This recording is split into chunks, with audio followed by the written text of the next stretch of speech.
Okay students, तो today we are going to perform experiment. तो दर्शकों को मैं बता दूं कि आज हम लोग क्लास 7 के स्टूडेंट के साथ कुछ एक्सपेरिमेंट करने वाले हैं। इनको मैंने पहले ही इंस्ट्रक्शन दे दिया है। So we are doing some experiment related with chemical chain chapter which they are already have studied. So in that we have to do some two type of experiment or two activities. One is burning of magnesium ribbon, as you can see it is written on the board. And second one is to understand or to perform displacement reaction. For that we are using copper sulfate as a mixture along with iron nail. तो ये कुछ setup है हमारे पास। Gas cylinder है burner के साथ, जिसको हम लोग आग लगा पकड़ाएंगे और इस पर मैग्नीशियम रिबन बर्न करेंगे। देन फर्दर क्या होगा, ये सारे स्टूडेंट आपके सामने हैं, ये सारे प्रोसीजर को फॉलो करेंगे। तो चलिए वन बाय वन देखते हैं कैसे एक्टिविटी होगा और कैसे केमिकल चेंज बच्चे समझाते हैं। ठीक है, तो अब हम लोग आते हैं। चलिए बर्नर को ऑन करिए। सुंदर, जल्दी, गैस ज़्यादा लीक ना हो, ध्यान देना है। ठीक, अब उसके बाद हाँ आप अनिकेत उस होल्डर से प्लायर से पकड़िए मैग्नीशियम रिबन को एकदम किनारे से, ताकि मैक्सिमम पार्ट उसका जल सके। और एक बीकर में आप अतुल राज थोड़ा सा पानी लेकर पकड़े रहिए हाथ में, जिसमें कम वाटर हो। हाँ, उसको देखिए, क्लोजअप लीजिए, देखिए कैसे बर्न करता है मैग्नीशियम रिबन। तो बहुत ही चमकीला लाइट प्रोड्यूस करता है। हाँ, उसको देखिए, काफ़ी ब्राइट लाइट है इसका। अब जब गैस पूरा जल जाएगा तो वाइट कलर का ऐश बनेगा जो थोड़ा हार्ड रहता है। इसको वाटर में डाल दीजिए। ये होता है मैग्नीशियम ऑक्साइड। तो पहले मैग्नीशियम था, अब बन गया मैग्नीशियम ऑक्साइड। तो it's a kind of chemical change. अब इसको वाटर में डाल दीजिए। अतुल राज ने जो पकड़ा हुआ है बीकर, और सृष्टि जो है उसको किसी चीज़ की हेल्प से उसको घोलेंगे। एक पेन वगैरह अगर है प्लास्टिक का तो उसकी हेल्प से उसको घोलिए ताकि पूरा पार्टिकल घुल जाए। हाँ, तो जब तक वो घोल नहीं है we will move to the next stage.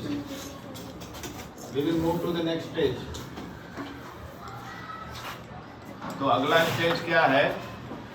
अगला स्टेज में आप क्या करिए, एक और बीकर में आपने पानी ले लिया है, ओके, और रेड लिटमस पेपर किसी के पास है तो उसको पकड़ लीजिए।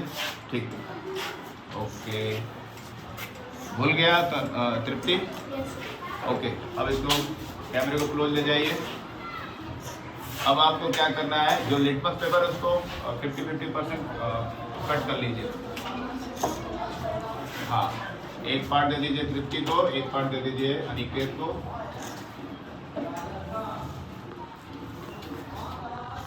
ठीक है, तो लिटमस पेपर सबसे पहले तृप्ति को जो पार्ट मिला है लिटमस पेपर का, वो उसमें डिप करिए जिसमें मैग्नीशियम ऑक्साइड हमने घोला है पानी में। ध्यान से उसको क्लोजअप कीजिए और डिप करके बाहर निकाल के दिखाइएगा क्या कलर चेंज हुआ उसमें।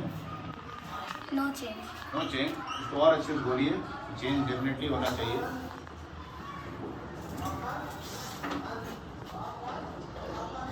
सोल्यूशन से टच कराइए, ब्लू कलर का होना चाहिए वो। Yes sir. क्लोजअप दिखाइए कैमरे में। हाँ, जैसा आप देख रहे हैं कि red litmus paper slightly blue हुआ है, यानी कि वो जो सोल्यूशन है उतना स्ट्रॉन्ग बेस नहीं है। जितना स्ट्रॉन्ग बेस रहता है उतना ही ज़्यादा डार्क ब्लू बनता है। चलिए, अब नेक्स्ट है वही सेम लिटमस पेपर का दूसरा पार्ट। अब हम लोग सादे पानी में एक नॉर्मल टैप वाटर वाले बीकर में ऐड करेंगे। तो अनिकेत इसको पुट कर रहे हैं। Let's see what will happen. चलिए अनिकेत, उसको बाहर निकालिए और क्लोजअप लीजिए इसका कैमरे में, और क्लोजअप लीजिए। तो देखिए, पानी में डालने पर लिटमस पेपर जो रेड कलर का उसमें कोई परिवर्तन या कोई चेंज नहीं आया। दैट मीन्स वाटर एक न्यूट्रल सब्सटेंस है। न्यूट्रल सब्सटेंस ऐसा चीज़ होता है जो ना लिटमस पेपर को रेड से ब्लू करता है, ना ब्लू से रेड करता है। और वहाँ पर हमने देखा कि रेड लिटमस को उसने ब्लू कर दिया, जैसा कि तृप्ति अभी आपको दिखा रही हैं। As you can show the close up of the Tripti showing litmus paper. Zoom the camera little bit more. हाँ, एज यू कैन सी। तो ये है केमिकल चेंज का एग्जाम्पल। तो केमिकल चेंज से जो सब्सटेंस बना उसको हमने पानी में घोला तो उसमें बेस बना दिया, और बेस हमेशा रेड लिटमस को किसमें कन्वर्ट करता है? ब्लू में। ठीक है, तो ये हो गया टेस्ट। अभी आप दोनों हाँ, अब तृप्ति के पास, तृप्ति अब वो पकड़ेंगी फिनोप्थलीन इंडिकेटर का बॉटल। दिखा दीजिए फिनोप्थलीन इंडिकेटर का बॉटल कहाँ पर है, ये। हाँ, तो so this is a bottle of phenolphthalein indicator.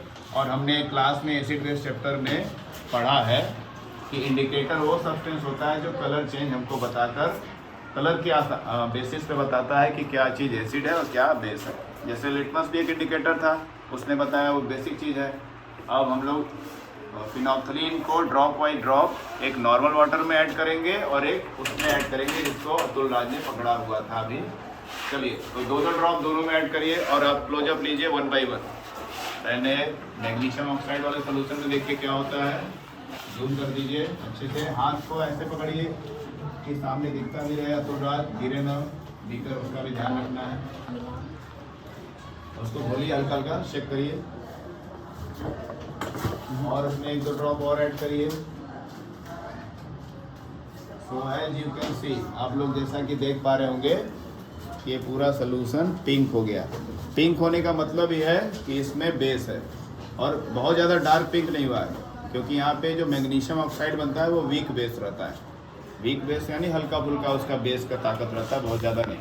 अब यहाँ पे वाटर है, क्लियर वाटर, टैप वाटर, नल वाला पानी, इसमें 2 ड्रॉप डालिए, ठीक है। उसको चेक करिए, क्या इसमें कुछ देखने को मिला आपको चेंज?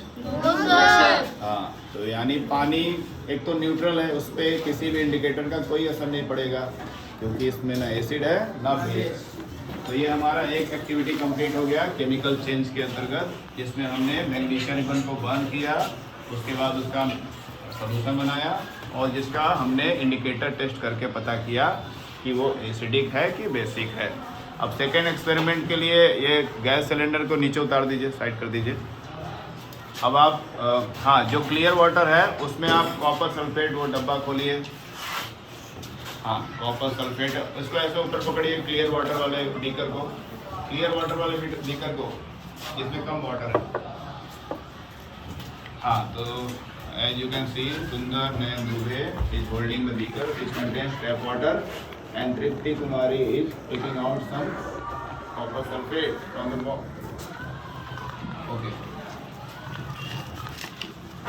लगभग एक टीस्पून के आसपास उसको वाटर में ऐड करिए, ज़्यादा नहीं क्योंकि हाँ इतना सफिशिएंट। हाँ, अब सुंदर उसको घोलते हुए धीरे धीरे शेक करेंगे और ऊपर करके सबको दिखाएंगे सभी स्टूडेंट को। ये देखिए, ये है कॉपर सल्फेट का क्रिस्टल था, उसको पानी में डाल दिया गया तो ऐसा कलर हो गया और थोड़ा सा वाइटिश टाइप का ये सोल्यूशन हो गया क्योंकि हमारे यहाँ जो वाटर आता है उसका TDS ज़्यादा होता है, उसमें आयंस ज़्यादा है। अदरवाइज ये जो सोल्यूशन होता है केवल डार्क ग्रीन बनता है। थोड़ा सा वाइटिश आने का वही मतलब है कि हमारे यहाँ का पानी थोड़ा सा पॉल्यूटेड है या इसमें आयंस ज़्यादा है। तो इसको शेक करिए सुंदर, और तब तक एक आयरन नेल रखा होगा। आयरन नेल देखिए कहाँ पर है, लोहे का कील इधर ही रखा गया था। हाँ, आयरन नेल शायद किसी के पास होगा। उसको थोड़ा सा रब करिए किसी सरफेस पे अच्छे से, हार्ड सरफेस पे, वुडन सरफेस पे नहीं, ज़मीन पर आप रब कर दीजिए। बाकी बच्चे बैठे रहे अपने सीट पर, आप सबको वीडियो में अच्छे से दिखाई देगा, डोंट वरी अबाउट इट। तो अब आप पूछेंगे कि मैं ये अनिकेत से आयरन नेल को इतने घिसने के लिए या फ्रिक्शन करने के लिए क्यों बोल रहा हूँ? किसी को पता है? कोई आइडिया? हाँ, ये कुछ हद तक सही बताया अर्नव ने, रस्ट हट जाए या फिर अगर हम लोग नया, हाँ नहीं, हीट होने से तो कोई फर्क नहीं पड़ेगा। हमारा मेन एम है आयरन नेल को घिसने का, ताकि आयरन नेल अगर नया है या जैसा भी है तो उसका आयरन जो होता है अंदर बंद रहता है और उसको बोलते रहिए, है ना। आयरन नेल जो होता है उसके सारे आयरन पार्टिकल अंदर होते हैं, प्रोटेक्टेड रहते हैं। जब हम लोग घिसते हैं आयरन नेल को तो उसका एरिया ओपन हो जाता है, और जब हम उस घिसे हुए आयरन नेल को उसमें डालेंगे कॉपर सल्फेट के सोल्यूशन में, तो उस आयरन नेल में से आयरन बहुत तेज़ी से सोल्यूशन में आएगा और हम लोग क्या देखेंगे कि उस सोल्यूशन में से कॉपर उस आयरन नेल पे चिपक जाएगा और आयरन नेल में से आयरन उस सोल्यूशन में चला जाएगा और सोल्यूशन का कलर ग्रीनिश हो जाएगा। ठीक है, तो यही हम लोग देखने वाले हैं कि कैसे डिस्प्लेसमेंट होगा आयरन नेल में से आयरन निकल करके कॉपर सल्फेट के सोल्यूशन में जाएगा और आयरन सल्फेट बना देगा, जिसको हमने पढ़ा था क्लास में। तो चलिए अब आयरन नेल को उसमें ऐड करिए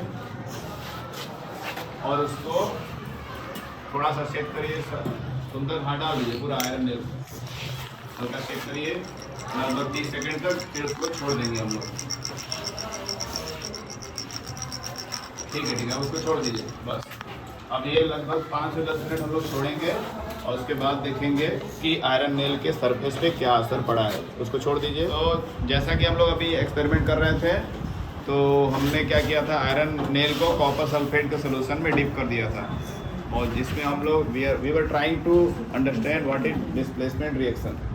तो अभी आप देख रहे हैं जैसा कि आयरन नेल इसमें डिप है, जिसको हमने रब करके कॉपर सल्फेट के सोल्यूशन में ऐड किया था, और ये सोल्यूशन आपको लिटिल बिट ग्रीनिश दिख रहा होगा। पहले ये ब्लू कलर का था, बट क्योंकि आयरन नेल में से आयरन सोल्यूशन में आ रहा है, ट्रांसफ़र हो रहा है, इस वजह से सोल्यूशन में कुछ नया केमिकल बन रहा है, एक नया केमिकल चेंज हो रहा है, और वो क्या बन रहा है, आयरन सल्फेट, जैसा कि हम लोग थ्योरी में पढ़े थे। ठीक है ना। अभी इसको सुंदर नयन दुबे निकालेंगे with the help of plier. वो आयरन नेल को देखेंगे उसके कलर में क्या चेंज आया है, क्या उसके ऊपर कॉपर डिपॉजिट हुआ है या नहीं। ध्यान से निकालिए, उसको दिखाइए कैमरे में, इसका क्लोजअप लीजिए जूम करके। हाँ, तो देख रहे हैं जैसे लोहे पे जंग लग जाता है वैसा कुछ लग रहा है, बट ये जंग नहीं है, आयरन ऑक्साइड नहीं है, ये इसके ऊपर कॉपर का लेयर है। इसमें हुआ क्या, हमने इसमें लिया था कॉपर सल्फेट जो ब्लू कलर का होता है ना, और कॉपर सल्फेट ब्लू कलर का होता है, उसमें हमने नॉर्मल आयरन नेल रब करके ऐड किया। आयरन नेल में से जो रब पार्ट है, जो घिसा हुआ पार्ट है, उसमें से आयरन निकल के सोल्यूशन में आ गया, और सोल्यूशन में एक नया केमिकल बना जिसका कलर होता है ग्रीन, और उसका नाम होता है आयरन सल्फेट। और जितना आयरन उस आयरन नेल से निकला होगा, उतना ही कॉपर इस सोल्यूशन में से आयरन के ऊपर जाकर स्टिक कर गया होगा, चिपक गया होगा, कह सकते हैं, या डिपॉजिट हो गया होगा, साइंटिफिकली बोलते हैं डिपॉजिट है। तो ये आयरन नेल जो ब्राउनिश कलर का दिख रहा है, this is not a rust, this is the layer of copper. तो इस तरह से सोल्यूशन में से कॉपर आयरन नेल पर आकर डिपॉजिट हो गया, और यह एक तरह का केमिकल चेंज है जिसको हम लोग बोलते हैं डिस्प्लेसमेंट रिएक्शन।